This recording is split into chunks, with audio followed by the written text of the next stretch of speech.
الحمد لله رب العالمين والعاقبة للمتقين والصلاة والسلام على سيد الأنبياء والمرسلين سيدنا ونبينا ومولانا محمد وعلى آله وصحبه أجمعين. أما بعد فأعوذ بالله من الشيطان الرجيم. بسم الله الرحمن الرحيم. ومن يطع الرسول فقد أطاع الله. صدق الله مولانا العظيم وصدق رسوله النبي الأمين الكريم. وقال تبارك وتعالى في عظمة حبيبه الكريم: إن الله وملائكته يصلون على النبي يا أيها الذين آمنوا صلوا عليه وسلموا تسليما. اللهم صل على سيدنا ومولانا محمد وعلى آله وصحبه وبارك وسلم. اللهم صل وسلم وبارك على حال محمد وعلى آل محمد. حاضرین و ناظرین اکرام، السلام علیکم ورحمۃ اللہ وبرکاتہ. درس حدیث شریف میں مشکات شریف سے دل کو نرم کرنے والی باتوں کے عنوان کے تحت پیارے نبی صلی اللہ علیہ وسلم کے ارشادات عالیہ میں سے منتخبہ ارشادات ہم آپ کے سامنے بیان کر رہے ہیں. آج بھی انشاءاللہ تعالی ایک حدیث شریف اسی باب سے آپ کے سامنے بیان ہوگی. قبل اس کے کہ وہ حدیث شریف بیان کی جائے، اس کا ترجمہ اور تشریح کی جائے، جاننا چاہیے کہ اللہ تبارک و تعالی قرآن مجید میں فرما رہے ہیں: وَمَن يُطِعِ الرَّسُولَ فَقَدْ أَطَاعَ اللَّهُ. جس نے رسول کی اطاعت کی اس نے اللہ کی اطاعت کی. ہمارے پیارے نبی علیہ الصلوۃ والسلام کی کیا اونچی شان ہے کہ اللہ تعالیٰ حضور علیہ الصلوۃ والسلام کی اطاعت کو عین اپنی اطاعت فرما رہے ہیں. اطاعت کہتے ہیں حکم ماننے کو. حضور علیہ الصلوۃ والسلام نے کچھ کام ہم کو کرنے کا حکم دیا اور کچھ کاموں سے منع فرمایا. تو دونوں جو باتیں ہیں کرنے کی اور رکنے کی، ان دونوں پر ہم کو عمل کرنا ہے. اور حضور علیہ الصلوۃ والسلام کی اطاعت ہم پر فرض ہے. اگر کوئی اس سے انکار کرتا ہے تو کافر ہو جاتا ہے، عمل نہیں کرتا ہے تو گناہگار ہو جاتا ہے. تو حضور علیہ الصلوۃ والسلام کی جو احادیث ہے اس میں حضور علیہ الصلوۃ والسلام نے جو باتیں تاکیداً ہم کو کرنے کا حکم دیا ہے اس کو لازم ہے کہ ہم انجام دیں، اور جن سے تاکیداً منع فرمایا ہے اس سے ضرور ہم کو رکنا چاہیے. یہ اطاعت ہے حضور کی. اور اتباع کیا ہے؟ حضور نے تاکید نہ بھی فرمائی ہو، کسی بات کو پسند فرمایا ہو کہ میری امت اس کو کرے، تو اس کو انجام دینا اتباع کہتے ہیں. یا حضور علیہ الصلوۃ والسلام جیسے زندگی گزارے ہیں، جو کام حضور کیے ہیں، ہم کو بھلے ہی اس کا حکم نہ دیے ہوں، اس کو اختیار کر لینا اتباع کہلاتا ہے. اور اتباع علامت محبت ہوتی ہے، اور اطاعت علامت ایمان ہے. یعنی جو سچا مومن بندہ ہوگا وہ حضور صلی اللہ علیہ وسلم جن باتوں کا ان کو حکم دیا ہے وہ ضرور انجام دے گا. تو بہرحال یہ احادیث جو آپ کے سامنے ہم بیان کرتے ہیں، یہ حضور علیہ الصلوۃ والسلام کے ارشادات پاک ہم کو کچھ باتیں کرنے کا حکم دیتی ہیں اور کچھ باتوں سے منع کرتی ہیں. تو ہم کو چاہیے کہ ہم اس پر عمل پیرا ہوں. تو یہ باتیں بیان کرنے سے ہمارا مقصود یہی ہے کہ ہمارے پیارے آقا علیہ الصلوۃ والسلام ہم کو ایسی باتیں جو ہماری دنیا اور آخرت دونوں سنوار دے بتائیں ہیں، تو اس پر ہم کو عمل کرنا ہے. تو آئیے آج کے درس کی حدیث شریف ہے. وعن ابی ایوب الانصاری رضی اللہ تعالیٰ عنہ قال: جاء رجل الى النبی صلی اللہ علیہ وسلم قال: عظنی واوجز.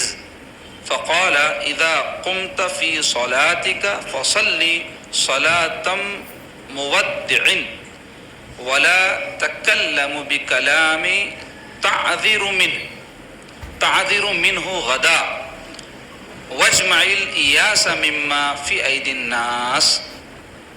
رواہ احمد. یعنی امام احمد بن حنبل رحمۃ اللہ علیہ نے اس حدیث شریف کو روایت کیا ہے، اپنی نقل کیا ہے اپنی کتاب میں. اور اس حدیث پاک کا ترجمہ ہے. حضرت ابو ایوب انصاری رضی اللہ تعالیٰ عنہ بیان کرتے ہیں، ایک شخص نے رسول اللہ صلی اللہ علیہ وسلم کی خدمت اقدس میں عرض کیا: یا رسول اللہ، مجھے نہایت ہی مختصر نصیحت فرمائیے. آپ نے فرمایا: جب تم نماز پڑھو تو رخصت ہونے کی طرح پڑھو. ایسی گفتگو نہ کرو جس سے کل معذرت کرنی پڑے، اور جو کچھ لوگوں کے پاس ہے اس سے خوب مایوس ہو جاؤ. اس حدیث شریف کے راوی کون ہیں؟ صحابی رسول حضرت سیدنا ابو ایوب انصاری رضی اللہ عنہ۔ ابو ایوب انصاری رضی اللہ عنہ مدینہ شریف کے صحابی ہیں جن کو انصار کہا جاتا ہے۔ قبیلہ خزرج سے ان کا تعلق ہے، اور قبیلہ خزرج کی ایک شاخ بنو نجار ہے۔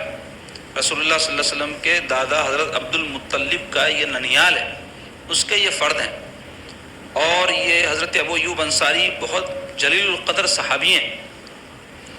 ان کی عظمت یہ ہے کہ یہ رسول اللہ صلی اللہ علیہ وسلم کے مدینہ شریف میں میزبان ہیں۔ سب پیارے نبی علیہ الصلوۃ والسلام جب مکۃ المکرمہ سے اللہ تعالیٰ کے حکم سے ہجرت فرما کے مدینہ طیبہ کو تشریف لے گئے تو سب سے پہلے 6-7 مہینوں تک حضور علیہ الصلوۃ والسلام انہی کے گھر میں رک گئے۔ اور واقعہ کچھ یوں ہے کہ حضور علیہ الصلوۃ والسلام ماہ ربیع الاول شریف میں اعلان نبوت کے 13ویں سال ہجرت فرما کر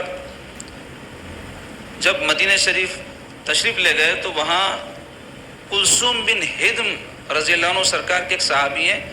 قباء شریف کی جو مسجد ہے مدینہ شریف میں، جس میں نماز پڑھنے کا ثواب عمرہ کرنے کے برابر ہے، تو وہ مسجد جہاں ہے وہاں یہ حضرت کلثوم بن ہدم کا مکان تھا۔ تو حضور علیہ الصلوۃ والسلام وہاں جا کر چند دن قیام فرمائے، اور اسی اثنا میں حضور نے یہ مسجد قباء شریف تعمیر فرمائی، اور پھر وہاں سے حضور علیہ الصلوۃ والسلام مدینہ طیبہ کے لیے تشریف لے گئے۔ تو وہاں راستے میں سارے قبیلے کے لوگ جتنے بھی وہاں انصار کے قبیلے کے تھے جمع ہو گئے، اور حضور سے اصرار کرنے لگے کہ حضور ان کے گھروں میں قدم رنجائی فرمائے، ان کے یہاں قیام فرمائے۔ ہر ایک کی یہ آرزو تھی، بچے بوڑھے اور جوان سب ٹھہر گئے تھے سرکار کے راستے میں، اور حضور کی جو اونٹنی تھی اس کی مہار کو پکڑ لیتے تھے، یا رسول اللہ ہمارے گھر چلیے، یا رسول اللہ ہمارے گھر چلیے۔ تو حضور علیہ الصلوۃ والسلام فرماتے تھے چھوڑ دو، یہ اونٹنی اللہ کے حکم سے چل رہی ہے، جہاں اللہ کا حکم ہوگا وہیں رکے گی، اور جہاں یہ رکے گی وہیں میرا قیام ہوگا۔ اونٹنی چلتی رہی یہاں تک کہ اب آج جہاں مسجد نبوی شریف ہے، سرکار پاک صلی اللہ علیہ وسلم کی مزار اقدس جہاں ہے، وہاں اصل مسجد نبوی شریف تھی چھوٹی سی۔ اب تو جو مسجد نبوی شریف جدید بنائی گئی ہے وہ پورے مدینہ شہر کے اتنی ہے، تو چھوٹی سی مسجد تھی، 60 گز چوڑی، کچھ 54 گز لمبی، اس طرح تھی وہ۔ تو وہاں جا کر وہ اونٹنی رک گئی اور بیٹھ گئی۔ تو حضور علیہ الصلوۃ والسلام فرمائے کہ بس یہی ہمارا قیام ہوگا۔ تو وہ مسجد نبوی سے سب سے قریب حضرت ابو ایوب انصاری کا مکان تھا۔ اور یہ ابو ایوب انصاری کون ہے نسل سے؟ یہ یمن کا بادشاہ ایک حضور علیہ الصلوۃ والسلام کے بارے میں ہزاروں سال پہلے حضور کے آنے سے خبر پایا تھا کہ اللہ کے آخری نبی آئیں گے اور مدینہ شریف ہجرت کریں گے، تو بہت سارے علماء کو اپنے زمانے کے لے جا کے مدینہ شریف میں بسا دیا تھا۔ تو علماء کی اولادیں ہیں یہ سارے انصار۔ تو حضرت ابو ایوب انصاری رضی اللہ عنہ سامان اٹھا کر حضور کا خوشی خوشی اجازت لیے حضور سے پہلے، پھر سامان اٹھا کے اپنے گھر میں لے کے گئے، اور ان کا مکان 2 منزلہ تھا، چھوٹا سا مکان تھا۔ تو ان کا خیال ہوا کہ حضور کو اوپر رکھوں گا، ادب کا تقاضا یہ ہے سرکار اوپر رہنا، میں نیچے رہنا۔ جا کے عرض کہ یا رسول اللہ میں آپ کے لیے اوپر انتظام کر دیا ہوں، پہلی منزل پہ آپ تشریف لے چلیں، میں نیچے رہوں گا، میری بیوی میں نیچے۔ تو حضور فرمایا نہیں، اس سے تم کو دقت ہوگی، میرے پاس مہمان آئیں گے تو تمہارے گھر میں سے ہو کر گزرنا پڑے گا، جو آئے گا تم سے ہو کر گزرے گا تو تم کو تکلیف ہوگی، قربان جاؤ میرے سرکار کے۔ کیسا جو ہے اپنے میزبان کا بھی خیال فرما رہے تھے، انہوں ہے کہ حضور کی مہمانی کا ایسا خیال کر رہے ہیں، حضور کا ادب کا خیال کر کے حضور کو اوپر رہنے کے لیے معروضہ کر رہے ہیں، اور سرکار اپنے میزبان کا اس طرح خیال فرما رہے ہیں کہ جب لوگ بار بار آئیں گے اور اندر سے ہی سیڑھیاں تھی اوپر جانے کی تو تکلیف ہوں گی میرے میزبان کو۔ تو حضور فرمایا میں نیچے رہتا ہوں، تم اوپر رہو۔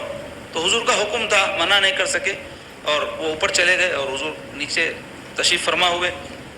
تو ایک شب کو ایسا ہوا کہ بہت سردی کا موسم تھا سخت، اور یہ میاں بیوی ایک لحاف تھا ان کے پاس جس میں آرام کر رہے تھے کہ ان کا ایک پانی کا مٹکا ٹوٹ گیا، اور وہ پانی کا مٹکا جو ٹوٹا تو پہلے مٹی کے گھر ہوتے تھے، پانی جذب ہوا تو نیچے ٹپکتا تھا۔ تو اب یہ لوگ پریشان ہو گئے کہ پانی اگر جذب ہو کے ٹپکا تو حضور سو رہے نیچے، حضور کو کتنی تکلیف ہوں گی۔ اللہ اکبر، پانی ٹپکنا بھی جو ہے ان کو گوارا نہیں تھا حضور پہ، ایسی محبت تھی۔ تو محبت رہی تو سب سکھاتی کہ ایک چیز بتانے کی ضرورت نہیں، ایسا کرو ایسا کرو، ابھی بابا سکھانا پڑا بیٹے ایسا کرنا، دیکھو اماں بابا کے ساتھ مرشد کو سکھانا پڑا، دیکھو ایسا اس مرشد کا ادب کرنا، استاد کو سکھانا پڑا شاگرد کو کہ ایسا ایسا ادب کرو، سو بھی کئی کو سکھانا پڑا، محبتیں ختم ہو گئی. تو ایسی محبت تھی ان کی، بولے پانی ٹپکیں گا سرکار کے اوپر کیسا ہوں گا تو کیا کرنا، وہ جو لحاف اوڑے ہوئے تھے روئی کا رہتا نا وہ پانی پہ ڈال دیے اور پورا پانی جذب کر لیا اس میں، اور کڑاکے کی سردی، مدینہ شریف میں بہت سردی پڑتی سردی کے موسم، تو سخت سردی میں رات تمام ٹھٹرتے ہوئے جاگتے رہے، لیکن سرکار پاک صلی اللہ علیہ وسلم کو کوئی تکلیف نہ ہو اس کا خیال کیا. تو حضرت ابو ایوب انصاری بڑے زبردست صحابی، تمام جو ہے جہادوں میں جو جنگیں ہوئی، جہاد ہوئے، اس میں شریک تھے آپ، جنگ بدر، جنگ احد، جنگ خندق، ساری جنگوں میں. اور وہ نہ صرف بلکہ آخری عمر تک اپنی، جبکہ عمر اچھی زیادہ ہو گئی تھی ان کی 60-70 سال، تب بھی جہادوں میں شریک ہوتے تھے. ایسے ان کے اندر ایمان کا جذبہ تھا. دیکھو تو ان کا ایک ایمان افروز واقعہ ہے، قسطنطنیہ جس کو آج کل استنبول کہتے ہیں، اس زمانے میں رومی حکومت کا بہت بڑا گڑھ تھا. تو حضور علیہ الصلوۃ والسلام اپنی حیات پاک میں فرمائے تھے کہ جو قسطنطنیہ کو فتح کریں گا اس کے لیے جنت کی بشارت ہے. تو حضور جب پردہ فرما گئے تو اس وقت ایک لشکر جو ہے قسطنطنیہ کی طرف روانہ کیا گیا. تو سرکار کی اس بشارت کو پیش نظر رکھتے ہوئے کہ جو اس لشکر میں شریک ہوں گا جنتی ہوں گا، حضرت ابو ایوب انصاری اس میں شریک ہوئے، اور اچھی عمر تھی ان کی، اس وقت ضعیف ہو گئے تھے. اب گئے دیکھو جناب وہاں پہ، تو وہ زبردست گڑھ تھا ان لوگوں کا، اور آسانی سے فتح کرنا مشکل تھا، خلا تھا ان کا زبردست. تو وہاں پہنچنے کے بعد وبا پھیلی ہوئی تھی، جیسا ہمارے پاس ایک کووڈ کی وبا اس زمانے میں ایک وبا پھیلی ہوئی تھی، لوگ اس سے ہلاک ہو رہے تھے. تو وہ وبا سے آپ متاثر ہو گئے، بیمار ہو گئے، جنگ میں لشکر میں تھے، بیمار ہو گئے. تو اب آپ کا وقت اخیر آ گیا.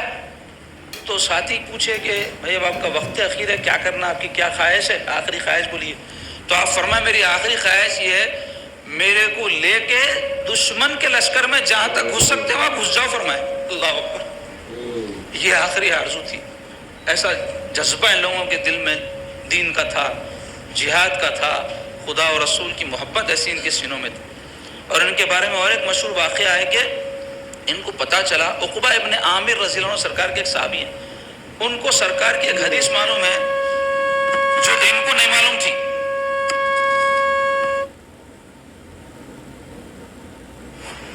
تو کیا کیے آپ، معلوم ہوا کہ حضرت عقبہ ابن عامر مصر میں رہتے ہیں. مصر مدینہ شریف سے بہت دور ہے، افریقہ میں ہے مصر، ہزاروں میل کا فاصلہ ہے. تو آپ صرف ایک حدیث شریف کے واسطے سینکڑوں میل کا سفر طے کر کے گئے. جب وہاں پہنچے حضرت ابو ایوب آئے، ابو ایوب مشہور ہو گئی بات. تو وہاں جانے کے بعد ایک صحابی ملے، ملاقات ہونے کا، ان سے پوچھے بھائی کیسا آنا ہوا. تو بولے آپ میرے کو عقبہ ابن عامر کہاں رہتے بتاؤ. تو انہوں مکان کا پتہ بتا دیے. وہاں پہنچنے کے بعد میں ان کو اطلاع ہوئی کہ ابو ایوب آئے ہیں سرکار کے صحابی. تو وہ بھی سرکار کے صحابی تو عقبہ ابن عامر، لیکن کیا ہے بعض جنے شروع میں مسلمان ہوئے، بعض بعد میں ہوئے، بعض کی بہت بڑی بڑی خدمات ہے. تو ابو ایوب کی بہت بڑی خدمات ہے، سرکار کے میزبان ہیں، پورا مدینہ شریف کا دور جو ہے سرکار کے ساتھ گزارے سو. تو عقبہ ابن عامر جو ہے فوری استقبال کیے ان کا اور سینے سے لگا لیے. بولے آپ کیسے تشریف لائے، حکم کریے، میں کیا کر سکتا ہوں آپ کی خدمت. تو بولے میں سنا ہوں تمہارے پاس سرکار کی ایک حدیث ہے. وہ حدیث سناؤ میرے کو، فوری سناؤ، نہیں معلوم انسان کا آخری وقت کب آتا، میں سن لینا چاہ رہا ہوں. تو وہ سناتے ہی سواری پلٹانے لگے. بولے حضرت کہاں جا رہے ہیں، اتنا لمبا سفر طے کر کے آئے، تھکے ہوئے، ذرا آرام کرو، آپ جا رہے ہیں کہاں. تو بولے حدیث سن لیا، واپس جا رہا ہوں مدینے کو. اللہ اکبر، یہ علمی جذبہ اور ایسی تڑپ تھی. ایسے یہ صحابی ہیں اور بھی بہت سارے واقعات ہیں ان کی ایمان افروز. تو ہم کو معلوم رہنا سرکار کے جو صحابہ ہیں کیسی ان کی عظمت ہے، کیسی شان ہے، لوگوں کو نہیں معلوم. اس واسطے کیا ہے کہ دینی جذبہ سرد پڑ جا رہا. اپنے بچوں کو، اپنے بچیوں کو سرکار پاک صلی اللہ علیہ وسلم کے واقعات اور امہات المومنین، اہل بیت، صحابہ اکرام، اولیاء اللہ، صالحین کے واقعات سناتے رہنا، بولتے رہنا، بتاتے رہنا. مائیں باپ پہلے یہ سب کام کرتے تھے. اب کیا ہے بیٹے تیرے کو ڈاکٹر بننا ہے، انجینئر بننا ہے، خوب پیسے کمانا ہے، کینیڈا جانا ہے، دیکھ آسٹریلیا جانا ہے، جھوپڑی کو محل میں تبدیل کرنا ہے. ارے ہاؤ بھائی، ہو جاتی ہوں کہ جھوپڑی محل میں، خبر جو ہے جھوپڑی بن جا رہا نا محل جا کے، اس کی فکر نہیں ہے. تو اس کا پہلے خیال کرنا. آخرت پہلے انسان کی سنورنا، ہمیشہ رہنے کی جگہ ہو. تو وہ کب ہوتا؟ ایمان رہنا آخرت کے اوپر مضبوط، یقین رہنا کہ مرنے کے بعد مجھے اٹھنا ہے، اللہ کے حضور حاضر ہونا ہے، جواب دینا ہے. تو آدمی دنیا کی فکر نہیں کرتا، ٹھوکر پہ رکھتا. کماؤ دنیا بھی، خوب دولت کماؤ، کون منع کرے، خوب خرچ کرو اللہ کی راہ میں، حلال طریقے سے کماؤ، جائز طریقے سے خرچ کرو، منع نہیں ہے. لیکن مقصد حیات وہ نہیں ہے ہمارا مقصد حیات ہے آخرت سنوارنا، آخرت کامیاب ہو، اس کی فکر کرنا. وہ فکر آدمی کو اندر آ گئی نا جی تو غلطی بہت کم ہوتی اس سے. بہرحال حضرت ابو ایوب انصاری کی بڑی اونچی شان ہے. تو وہ کیا روایت کر رہے ہیں حضور پاک صلی اللہ علیہ وسلم سے کہ ایک شخص حضور کی خدمت اقدس میں آیا اور سرکار سے کہنے لگا یا رسول اللہ مجھے واعظ فرمائیے، عظنی یعنی مجھے واعظ کیجیے. واعظ بولے تو کوئی ایسی بات جو نصیحت والی ہو، اصلاح والی ہو، راہ راست پہ لانے والی ہو. وہ اوجز اور وہ مختصر ہونا یا رسول اللہ، یعنی جامع ہونا، بات کم رہنا اور ایسی کام کی رہنا کہ میں عمل کر سکوں. تو میرے آقا علیہ الصلوۃ والسلام اس کو 3 نصیحتیں فرمائیں، اور ایک کا تعلق عبادت سے ہے، ایک کا تعلق اخلاق سے ہے، اور ایک کا تعلق جو ہے ہمارے اعتقاد سے ہے. تو پہلی نصیحت کیا فرمائے سرکار؟ جب تم نماز پڑھو تو رخصت ہونے کی طرح پڑھو، یعنی آخری نماز سمجھ کے پڑھو. جب نماز پڑھے بزرگان دین کہیں کہ یہ سمجھنا میری یہ آخری نماز ہے. تو اس سے کیا ہوتا؟ نماز میں خشوع اور خضوع پیدا ہوتا ہے، ایک سوئی پیدا ہوتی ہے. آج بہت بڑا مسئلہ ہماری عبادتوں میں یہ ہے کہ ہم کو ایک سوئی نہیں ہے، وسوسے، ہیجان انگیز کیفیتیں، پریشان کیوں ہے. تو اس کا شارٹ ٹرم میں تو کوئی علاج ہے نہیں. لانگ ٹرم علاج یہ ہے کہ اس کی وجہ کیا ہے معلوم ہونا نا جی. کوئی بھی پریشانی کی، کوئی بھی جو ہے بیماری کا سبب کیا ہے معلوم ہوا تو علاج ہو سکتا. تو یہ وسوسوں کی بیماری کا علاج ہے حب دنیا، دنیا کی محبت. جب تک دنیا کی محبت دل میں رہی انسان کو عبادت میں ایک سوئی نصیب نہ ہو سکتی. تو اس کا مستقل حل یہی ہے کہ اس کا حب دنیا سے دل پاک ہو جائے. ایک مرشد کے پاس ان کے مرید آ کے بولے حضرت میرے کو وسوسے بہت آتے، کیا کروں؟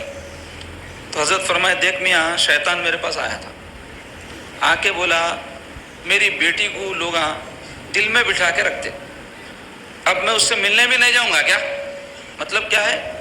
شیطان اپنی بیٹی سے ملنے آیا دل میں تو وسوسے آتے. تو یہ مرید پوچھا سرکار یہ شیطان کی بیٹی کون ہے؟ تو بولے دنیا کی محبت شیطان کی بیٹی ہے، اس کو دل میں بٹھا کے رکھے تو شیطان آتا، شیطان جب آیا تو وسوسے آتے. تو اس واسطے بزرگان دین بولے اس کا مستقل حل یہ ہے کہ آدمی دنیا کو جو عارضی مقام ہے یقین کے ساتھ جان لے، اور اس کے واسطے ضروری ہمیشہ موت کو یاد کرتے رہنا، موت کا تصور ہمیشہ ذہن میں رہنا. خوشی ہو، غم ہو، ہر موقع پر انسان موت کو یاد رکھنا بھولنا نہیں. تو اس سے کیا ہوتا؟ دنیا چھوڑ کے جانا ہے، مرنے کے بعد ہم کو حساب دینا ہے، یہ خیال آتے رہا تو آدمی کی غفلت دور ہوتی. اور دنیا کی مشغولیات زیادہ لگا لینا نہیں. دنیا میں آپ جتنا منہمک ہوتے جائیں گے یاد رکھو دنیا اتنا آپ کو اپنی طرف کھینچتے جائے گی. اس واسطے جتنے اللہ والے تھے وہ کیا کرتے تھے؟ قناعت سے کام کرتے تھے، جس کا ذکر اس حدیث شریف کے آخر میں آ رہا. جو اللہ دیا اس پہ راضی خوش رہنا. اس میں عورتیں بہت فیل ہو گئے. اکثریت عورتوں کی ایسی ہے کہیں کا بھی بس نہیں ہوتا، ہونا ہرس اس کی وجہ سے مردوں کو مجبور کرتے یہ ہونا وہ ہونا، ایسا کرو ویسا کرو. بیچارہ بولتا اپن خوش رہنا ہے تو عورت خوش رہنا، انہیں خوش نہیں رہے تو اپنے کو چین سے رہنا نہیں. کیا بول رہی لا کے اس کی جان پہ ڈالو، تو ادھر ادھر سے کر کے لا کے ڈالتے، اس میں حرام حلال سب بھول جاتے، دنیا کے پیچھے بھاگنا شروع ہو جاتے. اس واسطے جو ہے یہ سب خرابی پیدا ہو رہی. تو ہماری خواتین کو چاہیے کہ وہ سیدہ فاطمہ الزہرا رضی اللہ تعالیٰ عنہ کی زندگی کو اپنے پیش نظر رکھے، ان کی صحیح کنیز بنے. سیدہ عائشہ، سیدہ خدیجہ رضی اللہ تعالیٰ سرکار کی زوجہ مطہرہ اور پہلی بیوی ہیں. ان کے پاس بہت دولت تھی، وہ سب کیا کر دیا انہوں؟ سرکار پہ خرچ کر دیا، قربان کر دیا، لٹا دیے. تو ان کی زندگی اچھی مثال نہیں لیتے لوگ، دنیا داروں کی مثال لیتے. ان کے پاس بہت بڑا گھر ہے، گاڑی ہے، وہ بنگلہ ہے، یہ ہے وہ ہے، تو سب چھوڑ کے چلے جاتے نا. کیا لے کے جاتے؟ کتنے بھی بڑے رئیس رہو، خبر 6 فٹ بائی 3 فٹ سے بڑھ کے نہیں بنتی. جگہ لے نہیں سکتے انہوں، اطراف میں تم کچھ بھی بنا لو، مقبرہ بنا لو، سنگ مرمر بچھا لو، گھڑنے تو 3 فٹ بائی 6 فٹ ہی چونا. نہ پاواں لمبے کر سکتے نہ اور جیسا دنیا میں اپنے دکان کے سامنے چبوترے کے سامنے بنڈی جیسا کرتے نا، وہ خبر میں بھی کر سکتے کیا؟ بلکہ وہ 6 فٹ بائی 3 فٹ کی خبر میں کب صاف ہوتی نہیں معلوم. تو بہرحال انسان کا مستقل ٹھکانہ خبر ہے. تو بہرحال ہم کو یہ ذہن میں رکھنا چاہیے سرکار کیا فرما رہے ہیں. نماز کیسی پڑھو؟ ودا ہونے والے کی طرح، رخصت ہونے والے کی طرح کہ جانا ہے بس اب میں جا رہا ہوں، آخر نماز ہے. اس سے خشوع خضوع پیدا ہوتا. تو خشوع خضوع کے واسطے ایک طریقہ ہے، بزرگان دین نے ہم کو یہ تعلیم دی ہے کہ نماز میں جیسے اذان ہوتی تو اپنے دنیا کے جتنے جھمیلے ہیں سب کو چھوڑ دینا، فوری چھوڑ دینا اور نماز کی تیاری کرنا، پہلا اصول. دوسرا اچھی طرح وضو کرنا تاکہ طبیعت کے اندر بشاشت پیدا ہو اور جو کچھ کام کی وحشت، مصروفیت کی وحشت تھی وہ دور ہو جائے. تیسرا یہ کہ نماز پڑھنے سے پہلے یہ جب مسجد میں داخل ہوتے تو ایسا تصور کرنا کہ میں اس ذات کے سامنے حاضر رہوں جو مالک الملک ہے، قادر مطلق ہے۔ پولیس اسٹیشن میں گئے تو تھر تھری چھوٹتی، سرکاری دفتر سے بلا ہوا ہے تو کیا نوٹس دیتے، کیا کرتے کہ بلکہ پریشان ہوتے، کوئی بڑی شخصیت کے سامنے گئے تو ہیبت طاری ہو جاتی ہے، M L A M P صاحب کے سامنے یا کوئی منسٹر کے سامنے۔ اللہ تعالیٰ کی مخلوق ہے سب، یہ اللہ تو خالق ہے نا جی، اس کے سامنے جب حاضر ہو رہے ہیں تو کیسا ہمارے دل میں ہیبت اس کی طاری رہنا۔ حضرت امام زین العابدین رضی اللہ عنہ سرکار امام حسین کے شہزادے، ان کے بارے میں آتا ہے کہ جب وضو کرتے رہتے تو رنگ پیلا پڑ جاتا تھا، کہتے پیلا کب پڑتا، خون سوخت ہو گیا تو خون سوکھ گیا تو لوگ دیکھتے تھے ایسی کئی کو حالت ہوتی ہے۔ ایک دن پوچھ لیے کہ حضور آپ کے ساتھ ایسا معاملہ کیوں ہوتا، ہم دیکھتے وضو کرتے وقت آپ پیلے ہو جاتے، رنگ آپ کا بالکل پیلا پڑ جاتا، خون سوکھ گیا جیسی حالت ہو جاتی۔ تو آپ فرمائیں یہ اس وجہ سے کہ میں جب وضو کرتا ہوں سوچتا ہوں کس کے دربار میں حاضر ہونے جا رہا ہوں، یہ حالت ہو جاتی میری۔ تو یہ تھا ایمان ان لوگوں۔ اب آج کل مسجدوں میں لوگ فونا دیکھ رہے ہیں، لوٹ رہے ہیں، کھا رہے ہیں، سو رہے ہیں، کہاں خشوع خضوع کہاں ہیبت ہے؟ اللہ کے دربار میں سب کرنے کے کام آئیے۔ ایم ایل اے صاحب کے سامنے پوڑی کھول کے بیٹھ کے کھاتے، دو تماچے مار کے باہر کھا دیتے ہیں۔ انسپیکٹر کے سامنے بیٹھ کے سگریٹ پیو، لوٹو، جوتے مار کے اندر ڈال دیتا جیل میں۔ اللہ کے حضور میں مسجد اللہ کا گھر ہے، دربار ہے اس کا، تو کیسے آداب ہے اس کے، تو ہیبت دل میں پیدا کرنا۔ اس کے علاوہ جب نماز پڑھے تو ایک بزرگ بڑی پیاری بات بولے، وہ کیفیت اگر نصیب ہو جائے دنیا آخرت کامیاب ہو جائے۔ کوئی پوچھے ان سے حضرت نماز کیسا پڑھنا، تو حضرت فرمائے دیکھو میاں میں تو ایسا پڑھتا ہوں کہ یہ سمجھتا ہوں نماز شروع کرنے سے پہلے پلسرات کے اوپر کھڑا ہوا ہوں۔ پلسرات، میرے سامنے خانہ کعبہ ہے، پیٹھ کے پیچھے ملک الموت ہے، اور سیدھا طرف جنت ہے، بائیں طرف دوزخ ہے، اور یہ جو میری نماز ہے نا یہ آخری نماز ہے۔ اس کے بعد جب اللہ اکبر کہتا ہوں تو اللہ تعالیٰ کی بڑائی کا احساس دل میں پیدا کرتا ہوں، اور اس کے بعد جب ثنا پڑھتا ہوں یہ کیفیت، وہ سورہ فاتحہ پڑھتا ہوں یہ کیفیت، وہ سب بیان کرے، واقعہ میں تفصیل لمبی ہے۔ اور جب سلام پھیرتا ہوں تو فرماتے ہیں میں نہیں جانتا کہ میری نماز قبول ہوئی ہے نہ ہوئی۔ ایسا نماز پڑھنے والوں کا یہ حال رہتا ہے۔ اور آج ہماری نمازوں کا کیا حال ہے، ضائع کر رہے ہیں نمازوں کو، پہلے تو وقت پہ نہیں پڑھتے، اپنی سہولت سے پڑھتے، پھر نماز کیا احکام نہیں معلوم، طہارت کے مسائل نہیں معلوم، عجیب زندگی ہے، معمولی چیز نہیں ہے نماز۔ ایمان کے بعد ارکان اسلام میں نمبر اس کا چھپ کے رکھیں تو اس کی کیسی حفاظت ہونا چاہیے، بہت اہتمام ہونا چاہیے۔ تو نماز میں خشوع اور خضوع کا ایک طریقہ یہ بتائیں بزرگان دین کے، آپ یہ سمجھو کہ میں اللہ تعالیٰ کے حضور میں کھڑا ہوں اور اللہ تعالیٰ مجھے دیکھ رہے، یہ نیت دل میں رکھتے ہوئے نماز شروع کرو۔ اور سرکاری حدیث میں کیا فرمایا، آخری نماز سمجھو، اور پھر نماز پڑھتے وقت جو ارکان ہے، قیام ایک رکن ہے، رکوع ایک رکن ہے، قرات ایک رکن ہے، سجدہ ایک رکن ہے، پوری توجہ وہ ارکان ادا کرنے میں لگاؤ۔ تو یہ کام تو ان پڑھ جاہل آدمی بھی کر سکتا۔ اب اگر کوئی پڑھا لکھا ہے تو بزرگان دین کہیں کہ نماز میں جو چیزیں پڑھی جاتی ہیں اس کے معنی معلوم رکھو۔ اللہ اکبر جب بول رہے ہیں تو کیا معنی ہے اس کا، پڑھتے وقت دل میں اس کے معنی ذہن میں لاؤ۔ سرکار شجاع الدین صاحب قبلہ کشف الخلاصہ میں بھی یہ بات اپنے شعر میں بیان فرمائے، جس کا مفہوم یہ ہے کہ اگر الفاظ کے اوپر توجہ دے سکتے ہیں، صحیح پڑھ لیں نہ پڑھ لیں، پوری کوشش کرو کہ صحیح پڑھو۔ الحمدللہ رب العالمین، اچھی طرح سے پڑھو۔ الحمدللہ رب العالمین ہمارے مالک میں ایسا پڑھتے لوگ نماز میں نہیں پڑھنا، آرام سے الحمدللہ رب العالمین، 2 رکعت پڑھو۔ نفل نہیں پڑھ سکتے معاف ہے، ثواب ہے، پڑھے تو، نہیں پڑھے تو گناہ نہیں، لیکن جو فرض پڑھ لیں یا سنت پڑھے وہ تو اچھا پڑھو۔ 2 رکعت پڑھو، وزنی پڑھو۔ 100 رکعت جو ہے جو گنگوں کی طرح خالی منہ ہلا کے پڑھ لیں فائدہ نہیں۔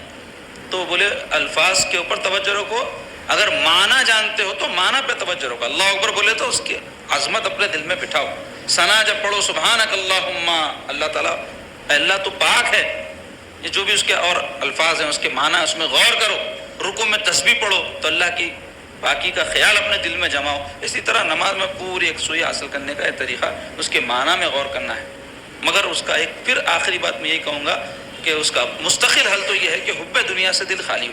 جب تک یہ نہیں ہوگا یہ پریکٹس تو کرتے رہنا، تاکہ نماز جو ہے جس حد تک بھی ہو صحیح ہو، کیونکہ حدیث شریف میں آیا ہے کہ انسان جب نماز پڑھتا ہے، یعنی مسلمان، تو ہر ایک کو ایک جیسا ثواب نہیں ملتا، کسی کو 10 گنا ثواب ملتا، کسی کو 9 گنا، کسی کو 8 گنا۔ جس طرح نماز میں اس کے خشوع خضوع اطمینان ہوگا اس طرح سے اس کو اجر و ثواب ملے گا۔ تو حضور پاک علیہ الصلوۃ والسلام اس حدیث شریف میں فرما رہے ہیں کہ رخصت ہونے والے کی طرح نماز پڑھو، یعنی آخری نماز ہے۔ دوسرے، ایسی گفتگو نہ کرو جس سے کل معذرت کرنی پڑے، یعنی ایسی بات مت کرو معافیاں جانا پڑے، نہ دنیا میں نہ قیامت میں، نہ مخلوق کے سامنے نہ اللہ کے سامنے۔ یعنی گفتگو انسان نپی تولی کرے، سوچ سمجھ کے کرے، کہنے کے بعد اس کا کیا اثر ہوگا، کیا ریاکشن آئیں گا، یہ سب غور کر کے بات کرنا. خاص طور پہ یہ بھی بات کہوں گا عورتوں کے لیے، کیونکہ ان کی زبان بڑی چپڑ چپڑ چلتی ہے، بولی جاتی ہیں، کیا بول رہے ہیں نہیں معلوم. مرد بھی اگر کوئی اس قسم کے ہیں تو ان کو بھی یہی ہم کو نصیحت کرنا ہے، اور خود ہم کو بھی اپنے کو نصیحت کر لینا ہے کہ زبان زیادہ نہیں چلنا. حدیث شریف میں ہے تمام اعضاء، بول تو ہاتھ، پیر، کان، ناک، آنکھ، یہ سب کیا کرتے کہتے صبح ہوتے ہی دست بستہ، بول تو ہاتھ ایسا بن لے کے زبان سے کہتے ہاتھ بات کرتا، زبان حال سے کہتے. زبان حال سے بول تو زبان ایک ہوتی خال کی الفاظ کے ساتھ ایک حال بتاتا کوئی چیز کا کہ یہ اچھی چیز ہے، بری چیز ہے. تو ایسا اعضاء سارے ہاتھ باندھ کے زبان سے روز کہتے صبح میں کہ اے زبان تو صحیح رہے، کیونکہ تیرے صحیح رہنے میں ہماری سلامتی ہے. کیوں؟ اس واسطے کہ انسان کی زبان کا دل پہ اثر پڑتا، اور دل جب اثر قبول کرتا ہے اسی کے مطابق تمام معاملات ہوتے. تو زبان کی بہت آفتیں ہیں. اس واسطے ہمارے آقا علیہ الصلوۃ والسلام کو حکم فرمائے زبان کو قابو میں رکھو، کیونکہ زبان کیا ہے؟ عقل اور دل کی ترجمان ہے، ٹرانسلیٹر.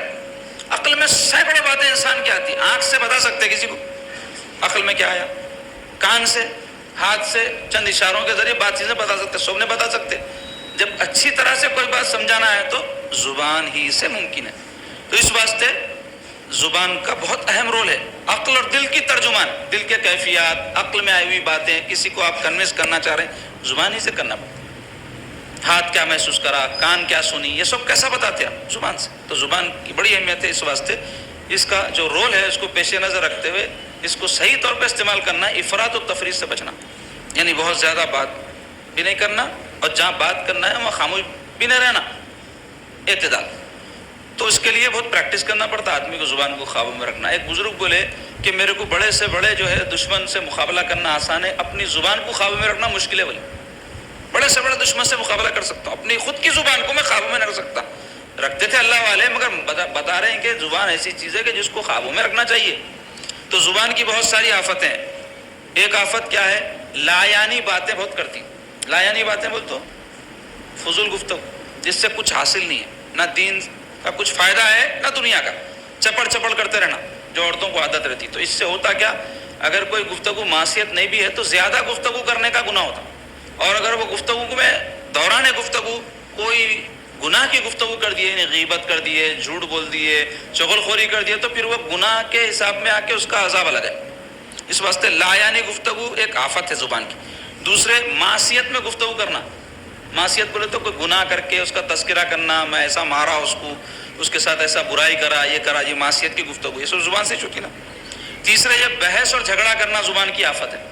غیر ضروری بحثیں کرتے لوگ. اپن دیکھ لیے ایک دو مرتبہ کسی کو کوئی بات سمجھانا چاہ رہے ہیں، نہیں سن رہے تو خاموش ہو جانا. بحث کر کے غیر ضروری، اس سے زبان کا گناہ اور پھر تعلقات کا خرابی، دو انسان کو نقصان ہوتے.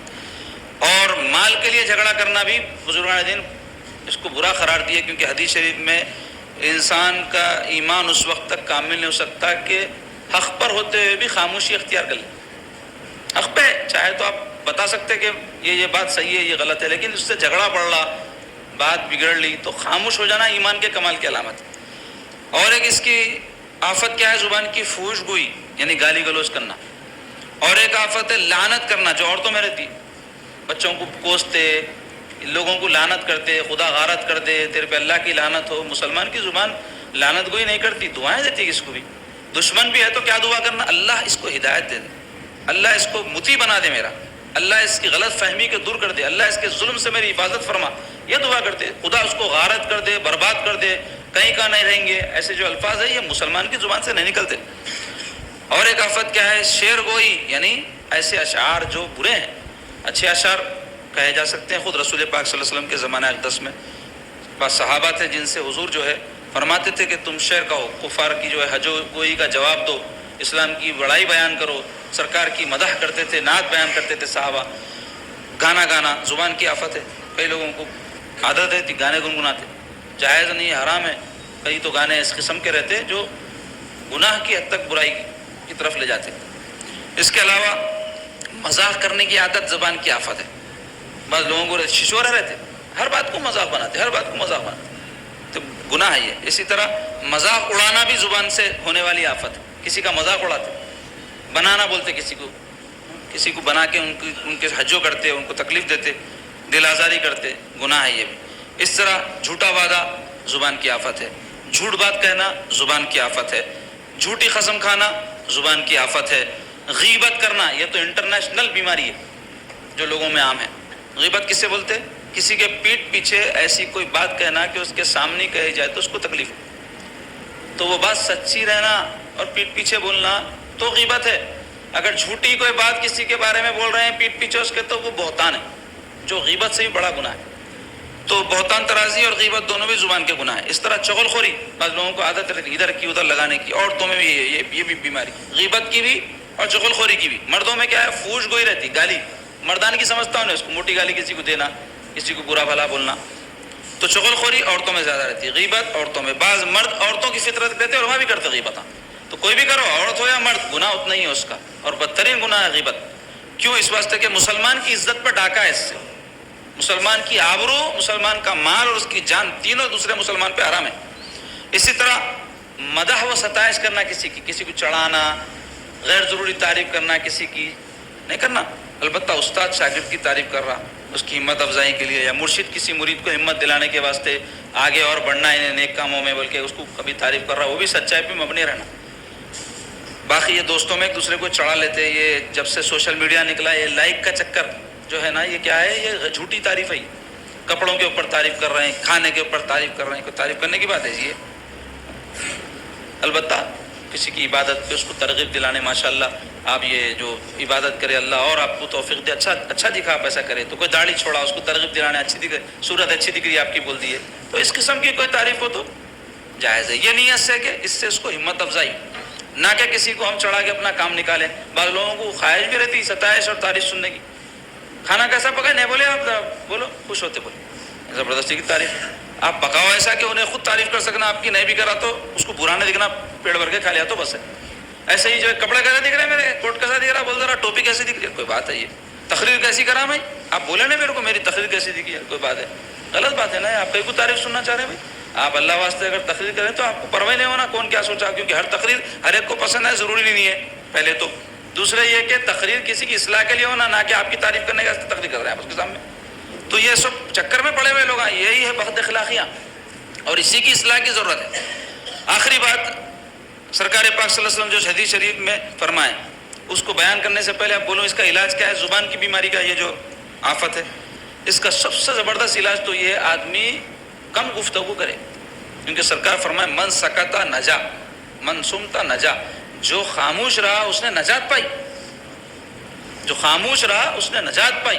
سرکار پاک صلی اللہ علیہ وسلم سے کسی کوئی پوچھے یا رسول اللہ کوئی نیکی کا کام بتائیے, تو حضور علیہ الصلوۃ والسلام زبان اقدس باہر نکال کر اس پر انگلی رکھ دی, اس کو خاموش رکھ, یہ نیکی ہے. اور سرکار فرمائے کہ خاموشی عبادت ہے, فرمائے اللہ خاموشی عبادت ہے. مرو خاموشی کیسی ہو, ذکر اور فکر والی ہو. کوئی خاموش رہ کے سازشاں کر رہا, لوگوں کو کیسا نقصان پہنچانا پلاننگ کر رہا, تو ایسی خاموشی تو گناہ ہے. تو کون سی خاموشی عبادت ہے؟ خاموش ہے دل میں اللہ اللہ اللہ چل رہا, خاموش ہے اپنے آخرت کی فکر کر رہا, مولا میرے کیسے اعمال ہے, کیا جواب دوں گا تیرے سامنے. خاموش ہے اور اللہ تعالیٰ کی قدرت کے نمونوں کو دیکھ رہا, دنیا میں جو اللہ نے پیدا کیا عجائبات قدرت, آسمان کیسا بنائے ہوں گے اللہ تعالیٰ, انسان کے اندر اتنے کمالات کیسا رکھے ہوں گے اللہ تعالیٰ, انسان کے اندر یہ صلاحیتیں کیسے رکھے, میرے اندر ہے تو تمام اعضاء, گردے کام کر رہے ہیں, دل کام کر رہا, کون چلا رہا ہے اس کو, کون سی طاقت ہے اس کے پیچھے جو خود بخود ہی یہ تمام اعضاء کام کر رہے ہیں. دنیا میں ہم موٹر چلانا ہے تو لیٹ ہونا, ہل چلانا ہے تو بیل ہونا, گاڑی چلانا ہے تو ڈرائیور ہونا, دل کیسے چل رہا ہوگا میرا, کون چلا رہا, اس کی ایک خصوصیت ہے جو ہے خون پھینکتا پورے جسم میں, گردے گندگی کو صاف کرتے, کون چلا رہا ہوگا اس کو سوچتے کبھی ایسا. تو خاموشی میں یہ دماغ چلنا, تو اس سے کیا ہوتا ہے انسان کی علم اور معرفت میں اضافہ ہوتا ہے, اللہ تعالیٰ کا تقرب نصیب ہوتا ہے اس کو. تو خاموشی, اب خاموش نہیں رہ سک رہے ہیں تو بزرگان نے اس کا طریقہ بتایا, زبان چلانے چاہ رہے تو اچھے باتوں میں چلاؤ, زبان کو ذکر میں لگاؤ, درود میں لگاؤ, نعت پڑھو, تلاوت کرو, لوگوں کو نصیحت کرو. لا خیر فی کثیر من نجواہم الا من امر بصدقۃ او معروف. او اصلاح بین الناس. قرآن میں اللہ تعالیٰ کیا فرما رہے ہیں؟ لا خیر فی کثیر من نجواہم. اللہ تعالیٰ فرما رہے ہیں لوگوں کی بات چیت میں، آپس کی سرگوشی میں کوئی بھلائی نہیں ہے. فرما رہے ہیں لا خیر فی کثیر من نجواہم. اکثر جو آپس میں بات چیت کر لیتے اور وہ خاموش خاموش گفتگو کر لیتے، اس میں کوئی بھلائی نہیں ہے. فرما رہے ہیں الا، سوائے اس کے کہ من امر بصدقہ، جو صدقہ کرنے کا حکم دے، او معروف، یا کوئی اچھی اچھی نیکی کی باتوں کی نصیحت کرے، اور اصلاح بین الناس، یا لوگوں میں صلح کرانے، آپس میں کوئی گفتگو کرے. یہ تین چیزوں کو چھوڑ کے سب باتیں بیکار ہے بول رہے قرآن میں اللہ تعالیٰ. تو منہ کھولے تو اچھے اچھے باتیں کرنے کھولنا، نہیں تو اکثر خاموش رہنے کی عادت ڈالنا. ضروری رہا تو بات کرنا، نہیں تو نہیں کرنا. لوگوں کو ٹک ٹک ٹک ٹک کرنے کی عورتوں کو بہت عادت رہتی. اس کی وجہ سے کیا کرتے ہیں، یہ سب آفتیں بیان کرانے میں 15 کے قریب بیان کرا، وہ سب میں مبتلا رہتے. یا تو جھوٹ تو بھی بولتے رہتے، یا غیبت تو بھی کرتے رہتے، یا فوش گوئی تو بھی کرتے رہتے، یا چغل خوری تو بھی کرتے رہتے. اس سب سے بچنا ہے تو خاموشی ضروری ہے انسان کے لیے. یہ علاج ہے زبان کی آفتوں کا. اب آئیے آخری بات، اور جو کچھ لوگوں کے پاس ہے اس سے خوب مایوس ہو جاؤ. فرما رہے سرکار لوگوں کے جیبوں پہ نظر مت رکھو. ہمارے عرف میں اگر بولنا ہے، لوگوں سے امیدیں وابستہ نہیں کرنا، اللہ کی ذات پہ بھروسہ رکھنا. انہیں جب چاہتا ہے کوئی چیز آپ کو پہنچے تو لوگوں کے دل میں ڈال کے آپ تک پہنچاتا، اور اگر انہیں محروم رکھنا چاہتا ہے تو لوگوں کو مسلط کر دیتا ہے آپ پر، جو آپ کے لیے مصیبت کا باعث بن کے آپ کے پاس سے چھین کے لے جاتے. تو اللہ کی ذات پہ بھروسہ کرنا، لوگوں پہ آس امید رکھنا. ایک بزرگ کا واقعہ اس موضوع پہ بیان کر کے اپنی بات ختم کر دیتے ہیں. بہت بڑے علامہ تھے اور وہ ضعیف ہو گئے تھے. جب درس دیتے تھے تو ان کی پیروں میں بہت شدید تکلیف تھی، جس کے نتیجے میں پیر لمبے کر کے بیٹھتے تھے ایسا سامنے. شاگردین پورے ایسا بیٹھتے، پیر موڑ نہیں سکتے تھے. تو نیچے بیٹھ کے کیوں دیتے؟ کرسی پہ بیٹھ کے دینے سے نیچے بیٹھ کے دینا ادب کا زیادہ تقاضا ہے. بلکہ اب یہاں ہم کیوں بیٹھے، آپ لوگوں کو دکھنا، بلکہ نیچے بیٹھ گئے تو منڈیاں اٹھا کے دیکھنا پڑتا، اس واسطے اوپر بیٹھے. ویسے اللہ رسول کا ذکر اوپر بیٹھ کے کر سکتے، واضح و نصیحت اوپر بیٹھ کے کرنا سنت ہے. ممبر رہتا نا مسجد میں، کہیں کوئی امام صاحب اوپر بیٹھے تو سب کو دکھنا بلکہ ہے. تو مختصر یہ کہ انہوں نیچے بیٹھ کے دیتے تھے درس. تو ان کا بہت چرچا ہوگا تو بادشاہ تک پہنچی بات کہ بہت نیک آدمی ہے، بہت بڑے علامہ ہیں، بہت تقوی والے. تو بادشاہ بولا میں ملتا ہوں ان سے. تو حضرت کو اطلاع کرے آ رہے ہیں بادشاہ سلامت. تو بولے آن دو بابا، بولے بیٹھے رہے. بادشاہ جب آتے تھے اس زمانے میں تو ایسی نہیں آتے تھے، لاہو لشکر، ہاتھی گھوڑے فوج کے ساتھ نکلتے تھے. اب آ رہے ہیں بادشاہ سلامت، آ رہے ہیں پورا علاقہ جو ہے وہ کر دیے، محفوظ کر دیے ان کے واسطے. ان کی سواری آئی تو حضرت درس دے رہے تھے. اطلاع ہوئی بادشاہ ہے، بولے تو اٹھ کے نہیں وہیں بیٹھے رہے. تو بادشاہ سلامت کو بولے حضرت اندر ہی سے نہیں اٹھ رہے درس میں سے. تو بولے کوئی بات نہیں، میں ان سے ملنے آیا، میرے کو کیا کرنا ہے، انہوں آ کے ملو نہ کو ملو، میں جا کے ملتا ہوں. ایک دل تھا، اللہ والوں سے ملنے کا طلبگار تھا. آیا تو حضرت کی خدمت میں درس چل رہا تھا. تو اب موقوف نہیں کرے، درس روکے نہیں. اللہ رسول کی بات ہو رہی، نہیں آیا تو کہیں کو روکوں؟ بادشاہ ہوں گا، اپنی جگہ ہوں گا. ایسے تھے پہلے علماء، بادشاہ بھی ویسی تھے. برا نہیں مانا انہیں، آ کے بولا اللہ رسول کا ذکر سننے بیٹھ گیا جہاں جگہ خالی تھی. آپ کو نہیں معلوم ہے بادشاہوں کی پہلے کیا شان ہوتی تھی. ابھی M L A M P 2 کروڑی کے لوگوں کی حیثیت نہیں آج کے زمانے میں. 500 ہے، کیا کریں گے پیٹ بھر کے. تو وزیر اعظم، وزیر اعلیٰ وغیرہ ایک اہمیت دیتے نا، پروٹوکال ہے ان کا. بادشاہوں کی شان اس سے کئی گنا زیادہ رہتی تھی. تو آ کے بہرحال بیٹھ گئے، انہوں درس سنے، حضرت سے بہت متاثر ہوئے. ایسی خالی ملاقات دور سے چھو گئی. اس کے بعد بادشاہ سلامت چلے گئے. تو جانے کے بعد میں کچھ حضرت کو خدمت کرنا بلکہ خیال آیا. تو 2 بڑے بڑے ایسے تشتوں میں ہیرے جواہرات سونا چاندی بھر کے نظر کرے. خادم لے کے آیا. تو پہلے تو لوگ بولے حضرت کو، حضرت آپ بادشاہ سلامت آئے، اٹھے نہیں، ملے نہیں، اس کا استقبال نہیں کرے، اب جا کے کیا کرتا کہ آپ ناراض ہو جاتے نا. بھائی میں آیا، میرا پوزیشن اتنا بڑا ہے، ایم ایل اے صاحب پچکڑ مار دیتے، سلام نہیں کرے تو غصہ آ جاتا ہوں، میرے کو ایسا بولے ویسا بولے تو پھر میں قتل ہی کرا دیتا ہوں. تو مختصر یہ کہ انہوں تحفہ جب بھیجے، نظر جب بھیجے تو حضرت کی خدمت میں خادم لے کے آیا. تو حضرت بولے میاں میں فقیر آدمی ہے، فقیر آدمی ہوں، اللہ اللہ کرتا ہوں میں، یہ درس تدریس سے میرے کو جو ملتا بس ہے، میرے کو کیا کروں گا اتنی دولت لے کے.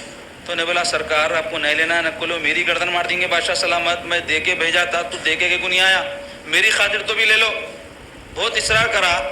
تو حضرت فرمائے دیکھ پیر دیکھ رہا میرے، ہاں یہ پیر جو پھیلاتا نہیں انہیں ہاتھ نہ پھیلاتا.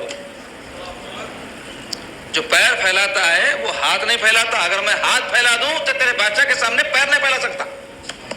اللہ اکبر. ایسے ایسے اللہ والے سرکار کی امت میں گزرے، ایسی ان کی شان تھی، بے نیازی. تو سرکار یہ جو بات فرمائے اس پہ عمل نہیں تھا ان کا، مخلوق سے بے نیاز ہو جانا. اللہ دینے والا ہے. یہ انہیں جب نوازتا تو پھر پوری دنیا کو تمہاری خدمت میں لگا دیتا. ان کے جیبوں پہ نظر رکھ کے ان کو خوش کرنے، راضی کرنے، حق بات نہیں بول رہے ہیں، کیا خیال کرتے کہ انہوں کیا سوچتے کہ انہوں کیا پھر مخلوق کی آپ پرستش میں لگ گئے، ان کو راضی کرنے لگے، جبکہ اللہ کو راضی کرنا چاہیے. اور سے پاک رحمۃ اللہ علیہ بھی یہ فرمائے تو چاہتا ہے لوگ تیرے ساتھ ایسا رہے ویسا رہے، تو ان کو راضی کرنے کیوں لگا ہے؟ کیا تو ان کا بندہ ہے تو اپنے رب کا بندہ ہے، اس کو راضی کرنے میں لگ جا. مگر اس کا یہ مطلب نہیں ہے کسی کو کچھ بھی بول دینا، منہ کو آیا سو دل آزاری کر دینا، برا بھلا بولنا مقصد نہیں ہے. امید آس نے لگانا، امید آس اللہ سے رہنا. کوئی کر دیا کچھ بھی خدمت، شکریہ، آپ کا احسان مند ہوں، اللہ مجھے دیا میں بھی کروں گا، یا آپ جو خدمت کر سکتے کر دینا، لیکن لوگوں سے زیادہ آس امید نہیں لگانا. اللہ تعالیٰ ایسی باتوں سے ہم کو محفوظ رکھے، اور ہمارے آقا علیہ الصلوۃ والسلام جن باتوں کا حکم دیے ہیں اس پہ عمل کرنے اور جس چیز سے منع کیے ہیں رکنے کی توفیق عطا فرمائے.